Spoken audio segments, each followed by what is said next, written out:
ली है version 3 R15 version 3, जैसे कि आप सब देख रहे हो। तो आज की इस वीडियो में मैं आपको बताना चाहूँगा, मैं ऐसे वीडियोस आगे लाता रहूँगा R15 पे।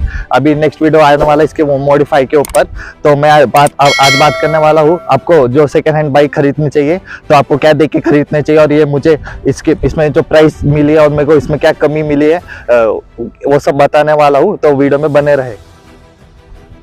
तो गाइस अभी मैं आपको सुनाने वाला हूँ इस बाइक का एग्जॉस्ट नोट। वैसे इसमें स्टॉक एग्जॉस्ट डाला है, फिर भी आप सुन लेना। मैंने सेकंड हैंड खरीदी है और ये कुछ अराउंड 10,000 किलोमीटर के आसपास चली है। तो ये रहा उसका एग्जॉस्ट साउंड।